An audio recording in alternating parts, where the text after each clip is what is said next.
Olá, guerreiros da filosofia estoica. Hoje iremos aprender a construir uma mente inabalável. Vamos juntos nessa jornada. Bem-vindos ao canal O Caminho Estoico. O diagnóstico do caos. Olhe para o mundo hoje. Olhe ao seu redor. Nunca, em toda a história da humanidade, tivemos tanto conforto à nossa disposição. Temos remédios que curam dores que matariam reis no passado. Temos comida de qualquer parte do mundo entregue na porta de casa com um clique. Temos o conhecimento de todas as bibliotecas da Terra no nosso bolso. Vivemos, tecnicamente, na era de ouro da civilização humana. E, no entanto, olhe para os rostos das pessoas na rua. Olhe para os seus colegas de trabalho, olhe para si mesmo no espelho ao final de um dia longo. Por que parecemos tão exaustos? Por que a ansiedade se tornou a nossa companheira constante, o nosso pano de fundo, desde a hora em que acordamos até a hora em que tentamos dormir? Por que a depressão é a grande epidemia invisível do nosso século? A verdade dura é que nós conquistamos o mundo exterior, mas perdemos completamente a guerra pelo nosso mundo interior. Nós somos escravos modernos. Não usamos correntes de ferro nos pulsos, como os antigos escravos de Roma. Nossas correntes são digitais, emocionais e psicológicas. Somos acorrentados pelas notificações incessantes do celular, pela necessidade desesperada de aprovação de pessoas que nem conhecemos, pelo medo paralisante de um futuro que ainda não aconteceu e pelo remorso tóxico de um passado que não pode ser mudado. A mente do homem moderno tornou-se uma casa sem portas e sem janelas, erguida no meio de uma tempestade.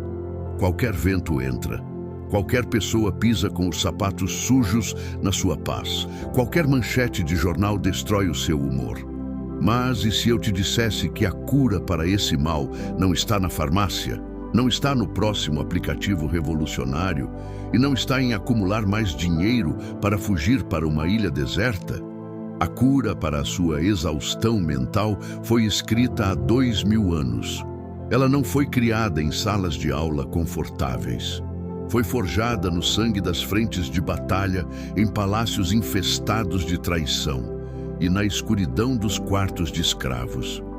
Hoje, nós não vamos apenas ter uma aula de história sobre o estoicismo. Nós vamos desconstruir a sua mente falha e reconstruí-la sobre uma fundação inabalável. Nós vamos caminhar lado a lado com Marco Aurélio, Sêneca e Epicteto, e eu te faço uma promessa. Se você tiver a coragem de ficar comigo até o final deste vídeo e aplicar o que ouvir aqui, você não sairá a mesma pessoa que entrou. Prepare-se. Feche as abas do seu navegador. Respire fundo. Nós vamos entrar agora na fortaleza da alma. Capítulo 1. A cidadela interior. Imagine uma fortaleza antiga. Visualize agora. Muralhas altas, gigantescas, feitas de blocos de pedra maciça que pesam toneladas. Lá fora, o inimigo está enfurecido. Eles gritam, lançam flechas flamejantes, batem nos portões de madeira com arietes pesados, tentam escalar os muros. O caos é absoluto. A terra treme, o barulho é ensurdecedor. Mas lá dentro, bem no centro dessa fortaleza, há uma sala iluminada por velas. Lá dentro, o rei está sentado em absoluto silêncio. Ele está lendo um pergaminho. O seu batimento cardíaco é calmo. Sua respiração é ritmada. O barulho da guerra lá fora não altera em absolutamente nada a paz lá dentro, porque ele sabe que as muralhas são intransponíveis. Marco Aurélio, o imperador de Roma, era esse rei. Ele era o homem mais poderoso do mundo conhecido, mas viveu a maior parte de sua vida literalmente em tendas de guerra nas fronteiras gélidas do império. Ele enterrou quase todos os seus filhos ainda crianças. Ele lidou com a peste antonina, uma pandemia que dizimou milhões de seus súditos. Ele foi traído pelo seu general de maior confiança, um homem que ele considerava um irmão. Marco Aurélio tinha todos os motivos do mundo para ser um homem quebrado, amargo, paranoico e cruel. O mundo exterior o golpeava todos os dias. Mas, nas madrugadas frias, à luz fraca de uma lamparina, ele não escrevia discursos de ódio. Ele escrevia no seu diário pessoal para si mesmo, e ele registrou uma lei fundamental da mente humana. As coisas não têm, por si mesmas, o poder de tocar a alma. Elas estão fora de nós, imóveis, sem vida. A perturbação vem apenas da opinião que formamos dentro de nós. Preste muita atenção na profundidade e na genialidade disso. O que Marco Aurélio percebeu é que nada, absolutamente nenhum evento externo, tem o poder de entrar na sua mente sem a sua permissão. O evento é físico, o sofrimento é opcional. O seu chefe te humilhou em uma reunião hoje. Fisicamente, o que aconteceu? Cordas vocais vibraram, empurraram o ar, ondas sonoras viajaram até o seu tímpano. Isso é o fato objetivo, imóvel, sem vida. Agora, a raiva fervendo no seu peito, a sensação de humilhação, a vontade de revidar ou chorar. Isso não veio do seu chefe. Ele não tem esse poder mágico. Isso veio da interpretação que a sua mente deu àquelas ondas sonoras. Você voluntariamente abriu os pesados portões da sua fortaleza e deixou o exército inimigo entrar e saquear a sua paz. A triste realidade é que a maioria de nós vive com os portões escancarados. Somos como folhas soltas no vento. Se alguém nos elogia pela manhã, flutuamos felizes. Se alguém no trânsito nos xinga à tarde, nosso dia acaba ali, consumidos pela raiva. Se chove, ficamos melancólicos. Se faz sol, ficamos eufóricos. Percebe a tragédia desse padrão? Você terceirizou a sua estabilidade emocional para o acaso. Você entregou a chave mestra da sua mente para estranhos na rua, para o seu chefe, para o clima, para as notícias da TV. O estoico se recusa a viver assim. Ele recupera essa chave à força. Ele constrói o que os gregos antigos chamavam de hegemonikon, a faculdade dirigente, o comandante da mente. Construir uma mente inabalável não significa que você se tornará um robô frio e sem sentimentos. Você ainda sentirá a primeira pontada de irritação, a primeira fisgada do medo. O sangue ainda vai ferver por um milissegundo. Mas a diferença é que quando essa pontada vier, você não a deixará assumir o volante da sua vida. Você irá observá-la, como o rei observa a flecha bater na muralha de pedra e cair inofensiva no chão. Você dirá a si mesmo: isso é apenas o que parece ser, e eu escolho não ser ferido por isso. Agora, vamos trazer isso para a sua vida real, hoje. Eu quero que você baixe a guarda e seja honesto consigo mesmo. Pense nas últimas 24 horas. Quem ou o que roubou a sua paz? Foi uma mensagem no WhatsApp que demorou a ser respondida? Foi uma crítica no trabalho? A partir de amanhã, você vai fazer um exercício de blindagem. Eu chamo de a pausa estoica. Entre o momento em que algo ruim te acontece e o momento em que você reage, existe uma fração de segundo. O seu trabalho não é impedir que as coisas ruins aconteçam, é dominar essa fração de segundo. Quando alguém for rude com você, antes de responder, antes de franzir a testa, feche a boca. Inspire profundamente contando até 3. Nesse pequeno espaço de silêncio, visualize a muralha de pedra. Diga mentalmente: você está lá fora, eu estou aqui dentro, você não tem permissão para entrar. Não dê a pessoas insignificantes o poder de governar o seu humor. Proteja a sua cidadela como se a sua vida dependesse disso, porque no fundo a qualidade da sua vida depende exatamente disso. Capítulo 2. A grande ilusão do controle. Se Marco Aurélio nos ensinou a construir os muros, foi outro homem que nos ensinou o que colocar do lado de dentro e o que deixar do lado de fora. Aqui chegamos ao coração pulsante da filosofia estoica, através da vida de Epicteto. Epicteto não era um imperador. Ele não tinha exércitos, não dormia em camas macias e não comia em pratos de prata. Ele nasceu como um escravo em Roma. A dor física e a humilhação não eram conceitos filosóficos para ele, eram a sua rotina diária desde a infância. Seu dono, um homem brutal e poderoso, em um acesso de raiva irracional, uma vez torceu a perna de Epicteto. Conta a história que Epicteto olhou calmamente para o seu mestre e disse: "Se você continuar torcendo assim, ela vai quebrar."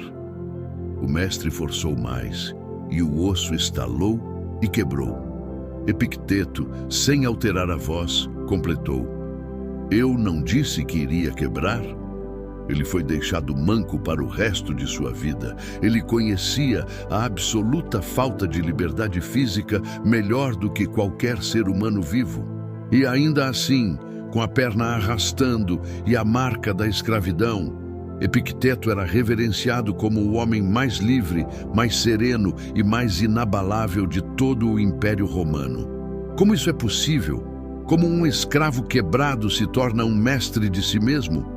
A resposta é uma única regra, a navalha afiada que corta o sofrimento pela raiz, a dicotomia do controle. Epicteto abria os seus ensinamentos dizendo: "De todas as coisas que existem no universo, algumas dependem de nós e outras não." Pode soar como um conselho de senso comum que a sua avó te daria, mas nós somos especialistas em ignorar essa regra fundamental, minuto após minuto. Vamos colocar as cartas na mesa. O que realmente depende de você, de forma absoluta e inquestionável? O que está sob o seu controle total? Apenas as suas próprias opiniões, os seus desejos, as suas aversões, os seus julgamentos morais e as suas próprias ações.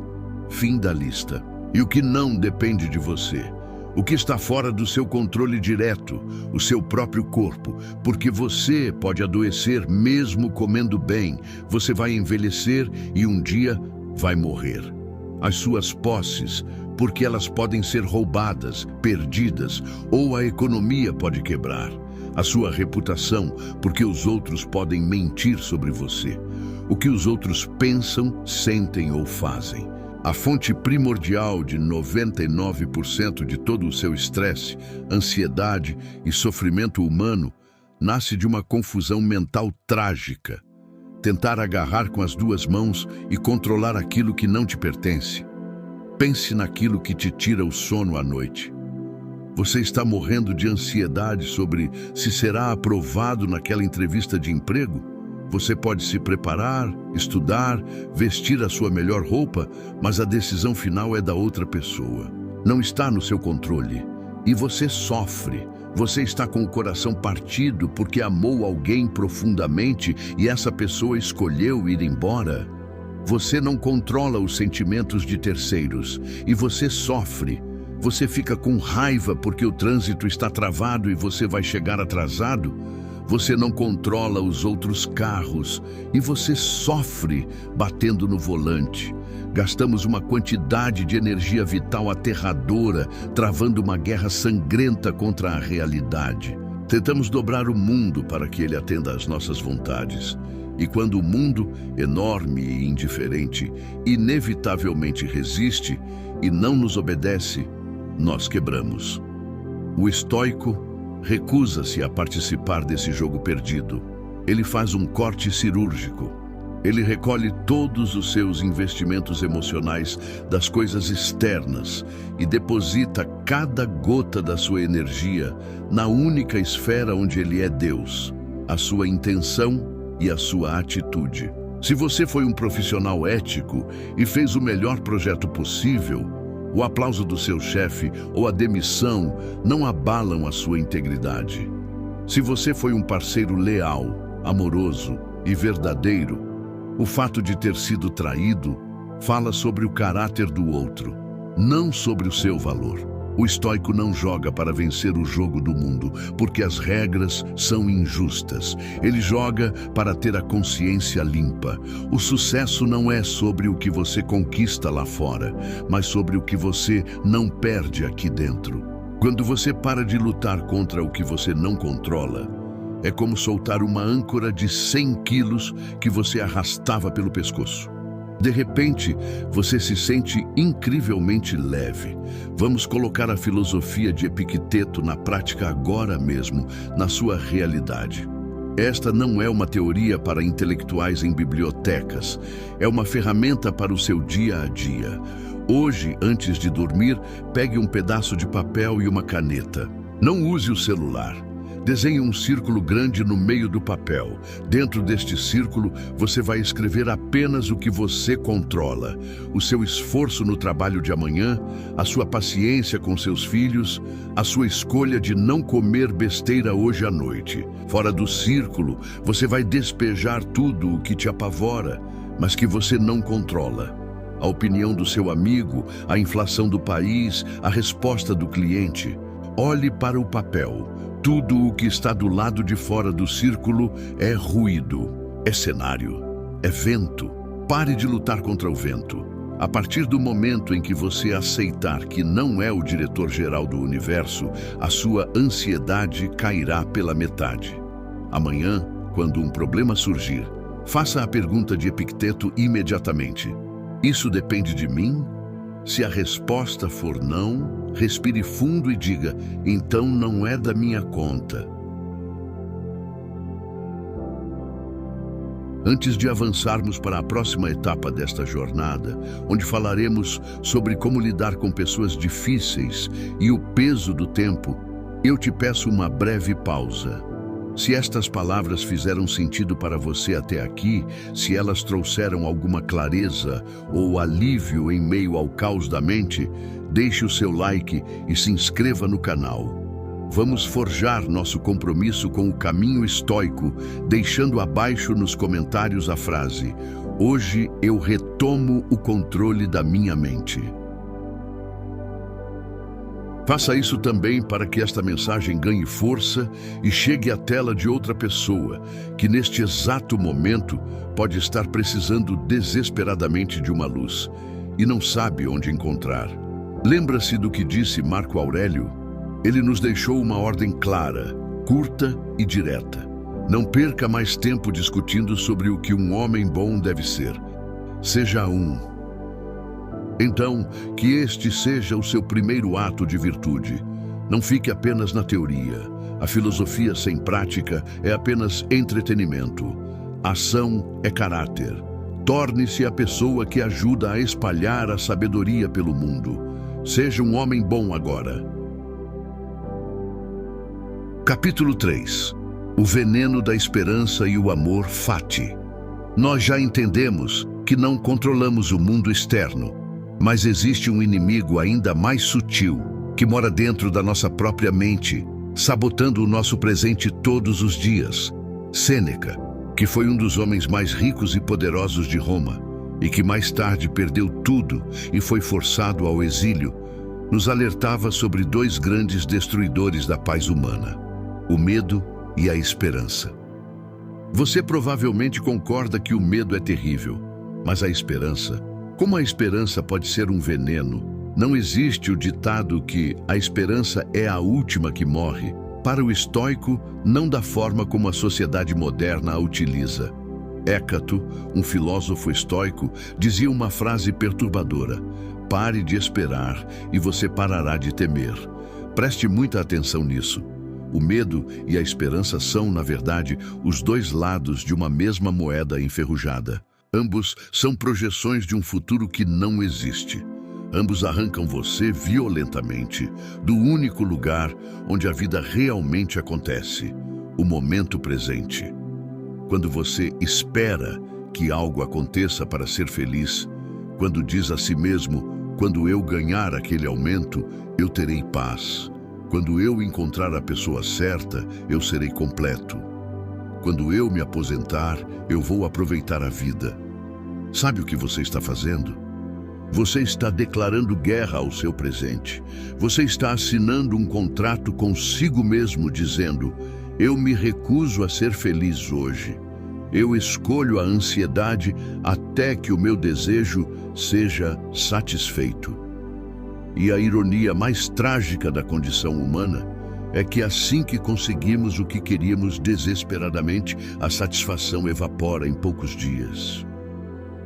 Logo nos acostumamos com o carro novo, com o salário maior, com a casa nova, e imediatamente passamos a desejar a próxima coisa. É uma esteira infinita de insatisfação. Você corre até a exaustão, mas nunca sai do lugar. O estoicismo propõe um antídoto radical para essa doença da alma. Ele se chama amor fati, o amor ao destino. Não confunda isso com aceitação passiva. Não é abaixar a cabeça como um animal derrotado que aceita a carga pesada. É amar profundamente o que acontece. É abraçar a realidade com a mesma paixão com que você abraçaria um desejo realizado. Se você perdeu o seu emprego hoje, isso não é uma tragédia cósmica. É simplesmente o novo material com o qual você tem que trabalhar. É o bloco de mármore bruto colocado na sua frente. Se você adoeceu, este é o exato momento de praticar a virtude da paciência, da resiliência e da fortaleza. Como dizia Marco Aurélio, o fogo ardente transforma em chama e claridade tudo o que for jogado dentro dele. O destino não comete erros. Lutar mentalmente contra o que já aconteceu é o atestado máximo de loucura. O passado é um fantasma, o futuro é uma alucinação. O presente é a única arena onde você pode lutar. Pense agora no seu maior problema atual, aquela situação que está sugando a sua energia há semanas. Pode ser uma dívida, um conflito familiar, um projeto que fracassou. Pare de desejar que isso não tivesse acontecido. Já aconteceu. É real. O seu exercício prático para hoje é mudar a pergunta na sua cabeça. Em vez de perguntar, por que isso está acontecendo comigo? Você vai perguntar em voz alta, o que isso está me obrigando a aprender? Use esse problema. Se alguém te traiu, use isso para aprender a ser autossuficiente. Se você faliu, use isso para destruir o seu orgulho e reconstruir sua humildade. Jogue esse problema no seu fogo interno. Não seja a vítima da sua história. Seja o autor que usa o conflito para deixar o personagem principal cada vez mais forte. Capítulo 4. A arte de lidar com pessoas difíceis.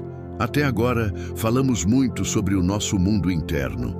Mas nós não vivemos isolados no topo de uma montanha. Nós vivemos em sociedade.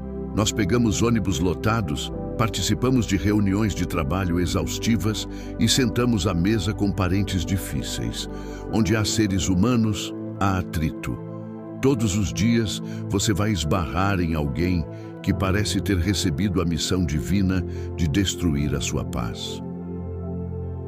O cliente arrogante, o motorista agressivo, o colega invejoso. Como o estoico sobrevive a isso sem se tornar um misantropo, alguém que odeia a humanidade? Marco Aurélio tinha um ritual mental matinal. Antes de sair da sua tenda e lidar com o caos do império, ele dizia para si mesmo: hoje eu encontrarei pessoas intrometidas, ingratas, arrogantes, desonestas, invejosas e insociáveis. Por que o imperador fazia isso? Ele estava sendo negativo? Não, ele estava vestindo a sua armadura. Ele estava alinhando as suas expectativas com a dura realidade. Se você sai de casa esperando que o mundo seja um conto de fadas, onde todos são justos, gentis e educados, você vai voltar para casa sangrando de frustração todos os dias. Mas se você já espera encontrar o pior da natureza humana, quando a grosseria e a injustiça acontecem, você não se surpreende. Você lembra do que mentalizou com antecedência. Ah, aí está a pessoa arrogante que eu sabia que iria encontrar hoje. Tudo sob controle, sob seu controle. Mas o verdadeiro segredo vem a seguir. Marco Aurélio não odiava essas pessoas. Ele completava sua reflexão dizendo: elas são assim porque são cegas. Elas não sabem diferenciar o que é o bem e o que é o mal. Mas eu vi a beleza da virtude e a feiura do vício. E reconheço que o transgressor é meu irmão, portador da mesma centelha divina. Portanto, ele não pode me ferir, pois não pode me obrigar a participar da sua degradação. O estoico não sente raiva do ignorante. Ele sente profunda compaixão. Quando alguém te insulta, grita com você ou tenta te diminuir, entenda uma coisa libertadora. Essa pessoa está revelando exclusivamente a podridão do próprio caráter, não do seu. O insulto é como uma pedra suja que alguém atira na sua direção. Se você não estica a sua mão para pegá-la, ela cai no chão e a sujeira fica apenas nas mãos de quem a jogou. Se você se ofende, se você perde o controle e grita de volta, você abaixou e pegou essa pedra. Você aceitou o veneno, você perdeu. Mas eu te digo agora que ninguém, ouça bem e com muita atenção, ninguém nesse mundo tem o poder de te fazer sentir inferior, a não ser que você mesmo dê o seu consentimento. Nos próximos dias, alguém vai tentar te provocar. É inevitável. Quando isso acontecer, eu quero que você comece a treinar a sua mente. Quando a pessoa soltar aquela frase venenosa, não responda imediatamente. Olhe nos olhos dela. Mantenha a expressão completamente neutra, como uma estátua. Deixe um silêncio desconfortável pairar no ar por 5 longos segundos. Nesse silêncio, a pessoa vai ouvir o eco da própria grosseria. E isso muda tudo. A sua não reação vai desarmar completamente o seu agressor. A melhor e mais devastadora vingança contra um inimigo é não se tornar igual a ele. A sua paz interior vale infinitamente mais do que o frágil ego de vencer uma discussão inútil. O silêncio é a espada mais afiada do homem sábio.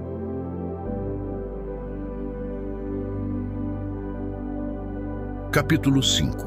O tempo, a morte e a urgência de viver.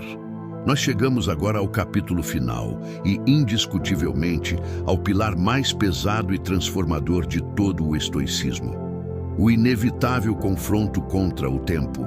Sêneca escreveu um de seus textos mais brilhantes, chamado Sobre a Brevidade da Vida. Ele nos agarra pelos ombros logo na primeira página com uma observação que deveria nos tirar o sono.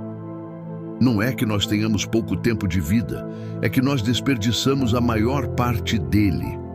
Todos nós somos extremamente protetores com o nosso dinheiro. Se alguém tentar roubar a sua carteira, você vai lutar. Nós trancamos nossas casas, colocamos senhas nos nossos celulares, protegemos nossas propriedades. Mas quando se trata do tempo, que é a única coisa no universo que não pode ser comprada, recuperada ou multiplicada, nós somos incrivelmente generosos. Nós deixamos que qualquer pessoa nos roube horas do nosso dia. Nós também jogamos essas horas preciosas no ralo do entretenimento vazio, de discussões inúteis na internet, de rancores antigos. Nós matamos o tempo. Nós agimos, segundo Sêneca, como se fôssemos imortais. Nós vivemos a vida no rascunho, achando que um dia teremos tempo de passá-la a limpo. Dizemos: no ano que vem, eu vou cuidar da minha saúde. Quando as crianças crescerem, eu vou me dedicar mais à minha vida. Quando as coisas acalmarem, eu serei uma pessoa melhor. Mas Sêneca nos expõe isso tudo de uma outra forma, com uma clareza brutal, explicando: você teme tudo como se fosse mortal, mas deseja e adia tudo, dia a dia, como se nunca fosse morrer. Isso nos leva de encontro à filosofia chamada pelos gregos antigos de memento mori. Lembre-se de que você vai morrer. Para a mente fraca, pensar na morte é deprimente, é sombrio, é tabu. Nós escondemos a morte nos hospitais e evitamos falar o nome dela. Mas para o estoico, a morte não é um monstro, Ela é a maior conselheira que você pode ter. Ela é o filtro definitivo que separa o que realmente importa do lixo absoluto que consome os seus dias. Quando você tem a coragem de olhar para o fato de que este exato dia pode ser o seu último neste planeta, as suas prioridades se alinham como mágica. Você perderia 3 horas brigando por política na internet se soubesse que não acordaria amanhã? Você sairia de casa sem abraçar seus filhos ou beijar seu companheiro porque estava atrasado para o trânsito? Você guardaria aquele ressentimento ridículo do seu irmão? Diante da magnitude da morte, o ego desaparece. O ressentimento evapora. A ansiedade pelo futuro perde o sentido. O memento mori não serve para te deixar paralisado de medo. Ele serve para te acordar de um coma. Ele te dá urgência. Ele te força a saborear a sua xícara de café, a sentir a textura da roupa no seu corpo, a olhar de verdade nos olhos das pessoas que você ama. Ele te traz de volta para o presente. Nós morremos todos os dias.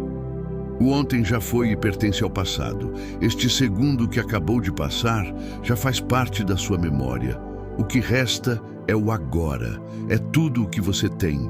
Hoje, quando você encontrar alguém que você ama profundamente, sua mãe, seu filho, seu parceiro, eu quero que você os observe por um momento em silêncio. E eu quero que você force a sua mente a aceitar um fato científico e inegável. Haverá uma última vez que vocês se verão. Não fuja desse pensamento. Sinta o peso dele. Perceba como as pequenas falhas dessa pessoa desaparecem diante dessa realidade. Perceba como a sua vontade de discutir sobre a louça suja ou a toalha na cama some instantaneamente. E então, haja de acordo. Trate-os hoje com a gentileza, a presença e o amor que você dedicaria a eles se essa fosse a última vez. Porque, estatisticamente, um dia será. E você nunca saberá quando esse dia chegar.